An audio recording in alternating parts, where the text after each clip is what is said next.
சொல்லக்கூடிய இந்த ஆதி திராவிடர் நல துவக்க பள்ளிகளில் ஆசிரியர்கள் பற்றாக்குறை இருக்கிறதா தொடர்ந்து கடந்த ஆட்சி காலத்தில் இந்த ஓராசிரியர் பள்ளிகள்லாம் இயங்கிட்டு இருக்குது.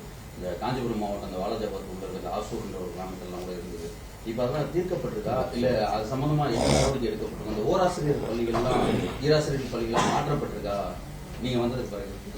நம்மளுடைய தொடக்க பள்ளிகள் மட்டும் இல்லை, பள்ளிகள் பொறுத்த வரைக்கும் ஆதிராவிட நல பள்ளிகள் பொறுத்த வரைக்கும் பிரைமரி ஸ்கூல்ல இருந்து ஹையர் செகண்டரி ஸ்கூல் வரைக்கும் அந்த ஒரு ஸ்டூடெண்ட் டீச்சர் ரேஷியோ, அதாவது பள்ளி கல்வித்துறையில் என்ன ஒரு வழிகாட்டு நெறிமுறை பார்த்துருக்காங்களோ அதே ஸ்டூடெண்ட் டீச்சர் ரேஷியோவை மெயின்டைன் பண்ணுறதுக்கு டிஆர்பி ரெக்ரூட்மெண்ட்டுக்கு புதிய ரெக்ரூட்மெண்ட்டுக்கு நாங்கள் ரிக்வஸ்ட் பண்ணியிருக்கோம். அதே மாதிரி பெண்டிங் ப்ரமோஷன்ஸ் எல்லாம் இருக்குது. அது வந்து டென்த்து குவாலிஃபிகேஷனில் சில இஷ்யூஸ் இருக்குது கோர்ட் இன்டர்வென்ஷனால். இப்போ அந்த இன்டர்வென்ஷனில் எதெல்லாம் கிளியர் பண்ணிட்டாங்களோ அந்த ப்ரமோஷன் ப்ராசஸும் பேரலாக நாங்கள் பண்ணிட்டுருக்கோம், subject to outcome of court வேதிக்கு. அதனால் இந்த கேப் டீச்சர் வேகன்சி, நான் டீச்சிங் வேகன்சி எல்லாத்தையும் ஃபில்லப் பண்ணுறதுக்கு டேக்கன் ஸ்டெப்ஸ். எவ்வளோ சார் தேவைப்படுது இந்த ஆதிராவிட நல துவக்க பள்ளிகளுக்கு மட்டும் ஆசிரியர்கள் எவ்வளோ தேவைப்படுறாங்க? கிட்டத்தட்ட ஒரு 300 ப்ளஸ் நம்பர், ஒரு 350 நம்பர்ஸ் வந்து எங்களுக்கு தேவைப்படுது. அந்த அளவுக்கு அது வந்து எஸ்எம்சி வச்சு இப்போது நடந்துகிட்டு இருக்கு. எஸ்எம்சி வச்சு வேக்கண்ட்டாக இல்லை, அதே குவாலிஃபிகேஷனோட எஸ்எம்சி ஸ்கூல் மேனேஜ்மெண்ட் பள்ளி மேலாண்மை குழுக்கு ஆத்தரைஸ் பண்ணியிருக்கோம். அவங்க என்கேஜ் பண்ணி ஃபுல் ஸ்ட்ரென்த்தில் தான் ஃபங்க்ஷன் ஆகிருக்கு. ஸ்டூடெண்ட் யாரும் டீச்சர்ஸ் இல்லை அப்படிங்கிறதுனால கற்றல் எங்கேயும் தடைப்படலை. ஹாஸ்டலில் ஒரு சப்ளிமெண்ட் அமைச்சர் சொன்னதோட சப்ளிமெண்ட்னா முதலமைச்சர் ஆய்வுக்கு அப்புறம் இது சமூக நீதித்துறை ஹாஸ்டல் பொறுத்த வரைக்கும் 2 ஆதிராவிட நலத்துறை ப்ளஸ் பிசிகள் ட்ரைபல் இருக்கிற எல்லா ஹாஸ்டலுக்குமே அந்த உணவு தரம் கரெக்டாக இருக்கான்னு ஆய்வு பண்ணுறதுக்கு அந்த 3 துறை அலுவலர்களும் 2 வாரத்துக்கு ஒரு முறை ஒருங்கிணைப்பு குழு கூட்டம் நடத்தி எந்த இடத்துல என்ன இஷ்யூ அப்படின்னு டைம்லி சப்ளை இருக்கா, குவாலிட்டி இருக்கா, குவான்டிட்டி சரியாக இருக்கா, ப்ரொவிஷன்ஸ் இருக்கா, இதெல்லாம் பார்க்குறதுக்காக டைரக்டர் இருக்கார், டைரக்டர் பேக்கெட் கிளாஸஸ் இவங்கெல்லாம் சேர்ந்து ஒரு விரிவான ஒருங்கிணைப்பு கூட்டம் 2 வாரம் second Tuesday of every fortnight நடத்துகிறாங்க. அதே மாதிரி ஒரு சர்ப்ரைஸ் ரோவிங் டீம் போட்டுருவோம். நாங்கள் திடீர்னு கூப்பிட்டு நீங்கள் இந்த இதெல்லாம் போய் பார்த்துட்டு வாங்க, உணவு சரியான டைமில் கொடுக்குறாங்களா, குவான்டிட்டி குவாலிட்டி சரியாக இருக்கான்னு பார்க்குறதுக்கு ஒரு ஸ்குவாட் மாதிரி போட்டு அதை பார்த்துட்ருக்கோம். மெனு வந்து முன்னாடி அந்த இடையில ஒரு கேஸ் தட்டுப்பாடு இருந்த காரணத்தினால சில மெனுவெல்லாம் கொடுக்கல, சப்பாத்தி தோசை இது மாதிரிலாம் கொடுக்கல. இப்போது ஸ்டாண்டர்ட் மெனு என்ன கொடுத்துருக்கோமோ அந்த மெனு இன்சிஸ்ட் பண்ணுறோம். வேறு எதுவும் காம்ப்ரமைஸ் மெனு. சேஃப்டியை வந்து நம்ம மெஷர் பண்ணுறதுக்கு நம்ம சிசிடிவி கூடுதலாக நம்ம பொறுத்திருக்கோம். அதில் மானிட்டர் பண்ணுறதுக்கு ஏதாவது நம்ம சிசிடிவி வந்து சிம் பேஸ்டு சிசிடிவி எல்லா ஹாஸ்டல்லையும் பொறுத்திருக்கோம். சிசிடிவி கேமரா, அங்கே உள்ள பயோமெட்ரிக் சிஸ்டம். ஸோ இதை வந்து நம்ம எனி டைம் நம்ம பார்க்கலாம். இங்கிருந்து நாங்களே வந்து ரேண்டமாக எதையாவது ஒரு ஹாஸ்டலை செலக்ட் பண்ணி பார்க்கலாம். அந்த ப்ரொவிஷன் பண்ணியிருக்கோம். ஃபங்க்ஷனாக தான் ஆகிட்டு இருக்கான்றதுக்காக இந்த ஏஎம்சி அந்த டீம் போய் எல்லா சிசிடிவி கேமராவும் இயங்கிக்கிட்டு இருக்கு அப்படிங்கிறத உறுதி பண்ணுறதுக்கும் இப்போ பண்ணியிருக்கோம். போதைப் பொருட்கள் பயன்படுத்துறது ஏதாவது தடுக்கிறதுக்கு ஏதாவது அந்த போதைப் பொருள் தடுப்பு சம்பந்தம் ஏதாவது நம்ம முன்னெடுக்கிறோமா, இல்லை அதை கண்காணிக்கிறதுக்கு ஏதாவது குழுக்கள் ஏதாவது அமைச்சாங்க? பொதுவாக வந்து இங்கே நம்மளோட செக்யூரிட்டி சிஸ்டம், சர்வேலன்ஸ் சிஸ்டம் தாண்டி பீரியாடிக்கல் அந்த பீட்ஸ் போகிறவங்க எல்லாமே அந்த சைடில் எக்ஸ்டர்னல் நபர்கள் வெளியே வராமல், அதுபோல் வாசலில் இருக்கக்கூடிய கடைகள் அது மாதிரிலாம் ஏதாவது சின்ன சின்ன பெட்டி கடையெல்லாம் இருந்துச்சுன்னா அதில் சேல் ஆஃப் எனி சப்ஸ்டன்ஸ் மாதிரிலாம் ஏதாவது இருக்கா, அதெல்லாம் அது சாக்லேட் மாதிரி வேறு ஏதாவது சூபத்தில் வருதா, இது எல்லாத்தையும் அந்த கன்சர்ன் டீம்ஸ் போய் ஸ்குவாட் பார்த்துட்ருக்காங்க. இது போக ஒரு பீரியாடிக்கல் மெடிக்கல் செக்கப்பு எங்கள் ஹாஸ்டலில் இருக்கிற 3 மாதத்துக்கு ஒரு தடவை ஒரு மெடிக்கல் செக்கப் பண்ணணும்னு சொல்லியிருக்கோம் ஸ்டூடெண்ட்ஸு. அவங்களோட ஹெல்த்து ஓவரால் வெல்பீயிங் நல்லா மெயின்டைன் ஆகுதா, யாருக்காவது ஸ்பெசிஃபிக் இன்டர்வென்ஷன் தேவைப்படுதா அப்படிங்கிறது நாங்கள் பார்க்குறோம். அதுக்காகவும் இப்போ ஏற்பாடு பண்ணியிருக்கோம். சார் நீங்கள் சார் இப்போ ஆதி திராவிட நலத்துறைக்கு மத்திய அரசுலேருந்து வரக்கூடிய ஃபண்டு வந்து டிஎம்கே பில் வந்து திருப்பி அனுப்பப்பட்டதாக ஒரு புகார்கள் இருந்திருக்கு. இப்போ அந்த நிலை எப்படி இருக்கு? தொகை பொறுத்த வரைக்கும் இந்திய அரசுலேருந்து கவர்மெண்ட் ஆஃப் இந்தியாவிலேருந்து வர வேண்டிய தொகை இப்போ மெஜாரிட்டி ஸ்கீமுக்கு எல்லாமே இந்த எஸ்என்எஸ் பர்ஸ்ன்ற ஒரு சிஸ்டம் மூலம் வருது. அதாவது 60% கவர்மெண்ட் ஆஃப் இந்தியா ஆதிராவிடர் நலத்தை பொறுத்தவரை 60% government of India fund, 40% state government fund. So நம்ம ஸ்டேட் கவர்மெண்ட் ஃபண்டு 40% எவ்வளோ கொடுக்குறோமோ அதே அளவு 60% அவங்க கொடுப்பாங்க. ஸோ அதனால் அவங்க கொஞ்சம் எக்ஸ்ட்ரா கொடுத்துட்டாங்க, அப்புறம் நம்ம திருப்பி அனுப்புகிற கொஸ்டின் டசன் அரைஸ். அதனால் 60-40 தாண்டி விகிதாச்சாரம் இல்லை. ட்ரைபலாக இருந்துச்சுன்னா 75-25.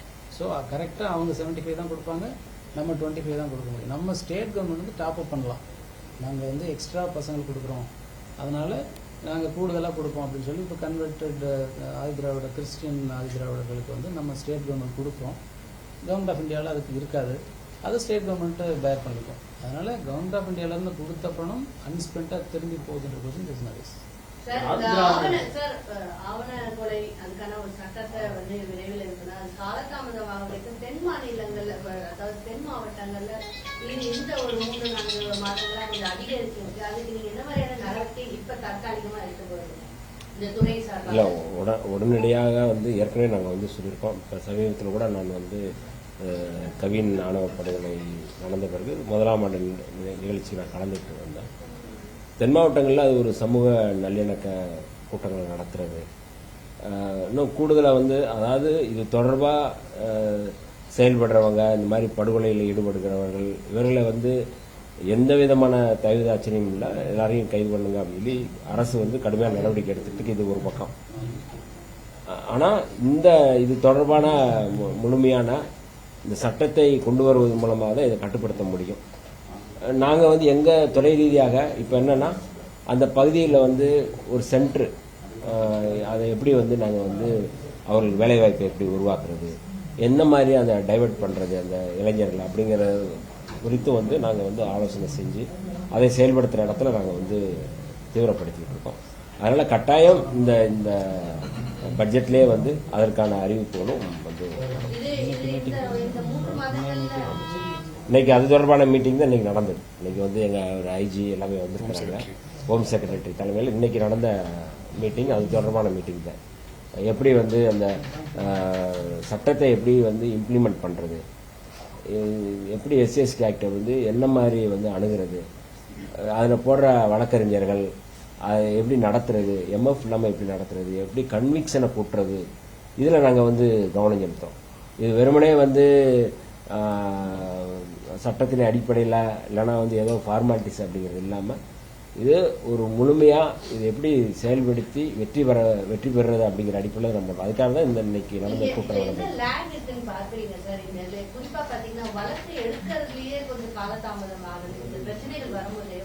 குறிப்பா நீங்க சொன்ன தென் மாவட்டங்கள்ல அவங்களுக்கு விழிப்புணர்வு தென் மாவட்டங்கள்ல அதிகமா படிச்சவங்களே இருக்காங்க. அப்படி இருக்கும்போது எங்க அந்த லேக் ஆகுது இந்த பிரச்சனைகள் வருவது?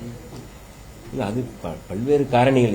இதுதான் அப்படின்னு சொல்ல முடியாது. சமூக கட்டமைப்பில் ஒரு திடீர்னு ஏதாவது ஒரு காரணங்கள் வரும், திடீர்னு ஒரு பதட்டம் ஏதாவது ஒரு, அதனால இதுதான் அப்படிங்கிறது காரணி வந்து காஸ்ட் தான். அது அகச்சூழலோ புறச்சூழலோ வந்து அந்த சமூக கட்டமைப்பில் வந்து அதற்கான இது வந்து நடந்துகிட்டு இருக்கு. அதனால வந்து இதை ஒட்டுமொத்தமாக வந்து எல்லோரும் கூட்டு பொறுப்பு இருக்கு. அரசு, சமூகத்தில் இருக்கிற தலைவர்கள் எல்லாருமே சேர்ந்துதான் இதை வந்து பண்ண வேண்டியது. ஒரு படுகொலை நடக்குது, இந்த படுகொலையை வந்து கண்டிக்கணும், படுகொலை வந்து நடக்கக்கூடாது, அது மர்டர் வந்து நம்ம வந்து எதிராக இருக்கணும் அப்படிங்கிற இதுல இருந்து தான் நம்ம வந்து அரசு நம்ம வந்து பார்க்குறோம். அதனால இதை தடுப்பதற்கு எல்லோரும் சேர்ந்து செயல்பட வேண்டிய தேவை இருக்கு. அதுதான் லேக்கா இருக்குன்னு நான் பார்க்குறேன். எஸ்சிஎஸ்டி ஃபண்டுல இருந்து தொடர்ச்சியா இந்த காலை உணவு திட்டம், இந்த 1000 ரூபாய் இதுக்கெல்லாம் பணம் எடுக்கிறதா தொடர்ந்து சமூக வலைதளங்களை பேசிக்கிட்டே இருக்காங்க. அது என்னதான் சார் அதுல இருக்க அந்த பிரச்சனைக்கான தீர்வு என்ன, ஏன் தொடர்ந்து அதை பேசப்பட்டுக்கிட்டே இருக்கு? அந்த ஸ்பெஷல் காம்பனன்ட் பிளான் அப்படின்றது என்ன, எதனால அது திரும்ப திரும்ப வெளியே வருது? உங்களுக்கு டெவலப்மெண்ட் ஆக்ஷன் பிளான் ஆக்ட் 2024 வந்து உங்களுக்கு தெரிஞ்சிருக்கும்னு நினைக்கிறேன். ஸோ இந்த சட்டத்துக்கு முன்னாடியே எஸ்சிபி டிஎஸ்பின்னு சொல்லி 2 சப் காம்பனன்ட்னு இருக்கும். அதுதான் இப்போ சட்ட பாதுகாப்பு இப்போ கொடுத்துருக்கோம். மீனிங் இப்போ வந்து ஒரு 100 ரூபாய் இப்போ ஒரு துறை 100 ரூபாய் ஒதுக்கீடு, வெல்ஃபேர் பட்ஜெட் 100 ரூபாய் அப்படி இருக்குன்னு சொன்னால் அதில் நம்மளோட ஸ்டேட்டோட பாப்புலேஷன் எஸ்சிஎஸ்டி பாப்புலேஷன் மாதிரி 21%. ஸோ 21% வந்து எஸ்சிஎஸ்டி மக்கள் வெல்ஃபேருக்காக செலவு பண்ணணும். இது வந்து சட்டம். ஸோ அந்த அரசில் வந்து கிட்டத்தட்ட 50 துறைகள் இருக்குது அப்படின்னா 50 துறைகளில் ஒரு சில துறைகள் வந்து 40% எஸ்சிஎஸ்டி மக்களுக்காக செலவு பண்ணுவாங்க. இப்போ நம்ம எஸ்ஜே துறை வந்து கிட்டத்தட்ட 90% எஸ்சிஎஸ்டிக்கு மட்டும் செலவு பண்ணுவோம். இப்போ பிசி எம்பிசி மைனாரிட்டிஸ் துறை வந்து அவங்க கிட்டத்தட்ட 90% பிசி எம்பிசி மைனாரிட்டி தான் பண்ணுவாங்க. 4-5% தான் வந்து எஸ்சி எஸ்டிக்கு செலவு பண்ண முடியும். அதனால் இது எல்லாம் சேர்த்து பல்வேறு துறைகள் எல்லாம் சேர்த்து க்ரக்ஸ் என்னென்னா 100 ரூபாய் ஸ்டேட் செலவு பண்ணால் 21 ரூபாய் எஸ்சி எஸ்டி வெல்ஃபேருக்காக ஒதுக்கிடலாம். அந்த தொகை வேறு பர்பஸ்க்கு பயன்படுத்தக்கூடாது. இதுதான் வந்து ஒரு க்ரக்ஸு. இதே 100 ரூபாய் எஸ்ஜே துறைக்கு 100 ரூபாய் இருக்கும், பேக்வர்ட் கிளாஸ் 100 ரூபாய் இருக்கும், போக்குவரத்து துறைக்கு 100 ரூபாய் இருக்கும், மாதத்துக்கு 100 ரூபாய், ஒவ்வொரு துறைக்கும் 100 ஒதுக்குவாங்க. அந்த 100ன்னு ஒதுக்கும்போது இப்போ சத்துணவு சாப்பிட்றவங்க அந்த எஸ்சி மாணவர்கள் இருப்பாங்க, பிசி மாணவர்கள் எல்லோரும் இருப்பாங்க. ஸோ அந்த துறை அவங்களுடைய பட்ஜெட் 100 ரூபாயில் திரிப்பாங்க. அதில் 20% எஸ்சி மாணவர்கள், 1% எஸ்டி மாணவர்கள், 79% வந்து அதர்ஸ் அப்படின்னு 3 கேட்டகரியை பட்ஜெட்டை பிரித்து காட்டுவாங்க. ஒவ்வொரு துறையும் இதே மாதிரி அவங்களுடைய எந்த அலோகேஷன் கொடுத்தாலும் இது மாதிரி 3 பிரித்து காட்டி தான் அந்தந்த ஹெட்டில் போய் அந்த பணத்தை எடுத்து செலவு பண்ணணும் அப்படிங்கிறது தான் ப்ரொசீஜர். ஸோ இப்படி பார்க்கும்போது ஒரு சில துறை அதிகபட்சமாக எஸ்சி மாணவர்களுக்கு 20% பதிலாக இந்த பெனிஃபிஷரி அதிகமாக இருக்காங்க, நாங்கள் 30% ஒதுக்கீடு செய்கிறோம், 30% பண்ணால் அது நல்ல விஷயம்தான். 30% எஸ்சி மாணவர்களுக்கான பணத்தை எடுத்து வேற எதுக்கு பயன்படுத்திட்டாங்கன்னு கிடையாது. அந்த துறை சார்பாக அந்த எஸ்சி மாணவர்கள் மாணவியர்களுக்கு பொதுமக்களுக்கு இந்த பலன் இந்த துறை மூலமாக போய் சேர்ந்துருக்குன்னு அர்த்தம். ஸோ 35% பணத்தை வேற துறைக்கு வேற துறை பயன்பாட்டுக்காக இந்த துறையிலிருந்து எடுத்துட்டாங்கன்றது கிடையாது. ஸோ நம்ம துறை பொறுத்த வரைக்கும் சோஷியல் ஜஸ்டிஸ் ஆதிதிராவிடர் பழங்குடியினர் நலத்துறை பொறுத்த வரைக்கும் நம்ம பட்ஜெட் வந்து இந்த வருஷம் அலோகேஷன் 3900 கோடி. ஸோ 3900 கோடி ரூபாயில் இருந்து யாரும் எடுக்க முடியாது. ஸோ இந்த துறைக்கு ஒதுக்கீடு செய்கிற தொகை அப்படியே இருக்கும், இதை யாரும் எடுக்க முடியாது, நம்ம தான் செலவு பண்ண முடியும். அதே மாதிரி ஒவ்வொரு துறைக்காக சேர்த்து எல்லா துறை சார்பாக 25,000 கோடி இந்த வருஷம் ஒதுக்கீடு செய்திருக்காங்க. இந்த 25,000 கோடிங்கிறது சென்ற ஆண்டு ஒதுக்கீடை விட ஏறத்தாழ 22% அதிகம். 5,000 கோடி ரொம்ப அதிகம். ஸோ இந்த 25,000 கோடி ஏர்மார்க்டு பட்ஜெட் ஃபார் வேரியஸ் டிபார்ட்மெண்ட். இது 25,000 கோடி வந்து கூடுதலாமே தவிர இது குறைய முடியாது. அது இங்கே வந்துட்டு போகிறதுனால இங்கேருந்து எடுக்கிறாங்க. இங்கேருந்து வரவே வராது. கேஷ் வந்து கேஷ் டெஸ்ட் ஒன்று தான், ட்ரெஷரி ஒன்று தான். துறைக்கு இந்த துறையிலிருந்து எடுக்கப்படுகின்ற அந்த இந்த துறையிலிருந்து எடுக்கவே முடியாது. 25,000 கோடி ஒதுக்கீடு பண்ணியாச்சு. 25,000 கோடியில் நம்மளுடைய எஸ்ஜே துறையோட அமௌண்ட் வந்து 3,900 crores. ஸோ 3,900 கோடியிலிருந்து அவங்க எடுக்கவே முடியாது. That is meant for this department. அது போக மிச்சம் 22,000 கோடி இருக்கு இல்லையா, கிட்டத்தட்ட அந்த 22,000 கோடி எல்லாம் அந்தந்த துறைக்கிட்ட இருக்கக்கூடிய பணம் தான். மென்ட் for SC ST welfare. SC ST welfare நம்ம துறையில் மட்டும்தான் பயன்படுறாங்கன்னு இல்லையே, எல்லா துறையிலையும் எஸ்சி/எஸ்டிக்கு ஒதுக்கணும்னு இருக்கோம். ஸோ அந்தந்த துறை கணக்கு போடும்போது 3 பிரித்து காட்டுவாங்க. பொதுவானது, எஸ்சிக்கானது, எஸ்டிக்கானதுன்னு பிரித்து காட்டுவாங்க. அவ்வளோதான். இந்த ஒரு பணத்தை எடுத்து இன்னொரு பணத்தில் போட்டால் இந்த பிரச்சனை எல்லாம் வரும்னு தான் இந்த சட்டம் இயற்றப்பட்டது. அதே மாதிரி அந்த சட்டத்துக்கு அப்புறம் இன்கேஸ் ஒரு துறை வந்து செலவு பண்ணாமல் போயிடுச்சுன்னா அடுத்த வருஷத்தில் அந்த பணம் திருப்பி அன்ஸ்பென்ட்னு தனியாக காட்டப்படும். அந்த அன்ஸ்பென்ட்னு காட்டி அந்த தொகையை திருப்பி இந்த மக்களுக்காகவே தான் பயன்படுத்த முடியும், திரும்பி வேற யாருக்கும் பயன்படுத்த முடியாது. பேக்லாக் வேகன்சி மாதிரி இது அப்படியே தான் இருக்கும். பேக்லாக் எக்ஸ்பெண்டிச்சர் இருக்கும்.